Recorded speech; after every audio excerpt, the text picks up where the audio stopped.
ವೇದಿಕೆ ಮೇಲೆ ನಮ್ಮ ಮುತ್ತು ಅಣ್ಣನವರ ಅದ್ಭುತವಾದ ಹುಟ್ಟುಹಬ್ಬದ ಒಂದು ಕಾರ್ಯಕ್ರಮವನ್ನು ನಮ್ಮ ಮುತ್ತು ಅಣ್ಣನ ಅಭಿಮಾನಿ ಬಳಗ ಅವರ ಸಹೋದರರು ತಾವೆಲ್ಲರೂ ಸೇರಿ ಇವತ್ತು ಈ ಒಂದು ಹುಟ್ಟುಹಬ್ಬನ ಆಚರಣೆ ಮಾಡತ್ತೀರಿ. ಅವರಿಗೆ ಸಪೋರ್ಟ್ ಆಗಿ ನಿಲ್ಲುವಂತಹ ನನ್ನ ಆತ್ಮೀಯ ಸಹೋದರರು ನಮ್ಮ ಮಾಂತೇಶನ ಹೊಂಬಾಳ ಆಗಿರ್ಬೋದು, ಅನೇಕ ರೀತಿಯ ಎಲ್ಲ ನನ್ನ ಸಹೋದರರು ವೇದಿಕೆ ಮೇಲೆ ಆಸೀನರಾಗಿರಿ. ಹಗಲು ರಾತ್ರಿ ಅನ್ನೋದೇ ಅವರಿಗೆ ಸ್ನೇಹಿತರಾಗಿ, ಬಂಧು ಬಳಗದವರಾಗಿ, ಅಣ್ಣ ತಮ್ಮರಾಗಿ ಮುತ್ತೋಣ್ಣನವರ ಒಂದು ಸಾಧನೆಗೆ ಸ್ಫೂರ್ತಿಯಾಗಿರುವಂತಹ ಎಲ್ಲ ನನ್ನ ಅಭಿಮಾನಿ ದೇವರುಗಳಿಗೆ ನಮ್ಮ ಕಲಾ ತಂಡದ ಪರವಾಗಿ ತುಂಬ ಹೃದಯದ ಧನ್ಯವಾದಗಳು, ಅಭಿನಂದನೆಗಳನ್ನ. Happy birthday bro.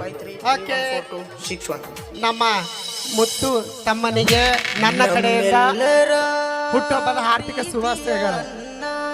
ಇಲ್ಲಿ ಬಂದ್ಬಿಡಪ್ಪ, ಸನ್ಮಾನ ಮಾಡ್ಬೇಕು. ನಾ ತಂದಿನಿ ಮಾಮ, ಒಂದ್ಸರಿ ಜೋರಾಗಿ ಚಪ್ಪಾಳೆ.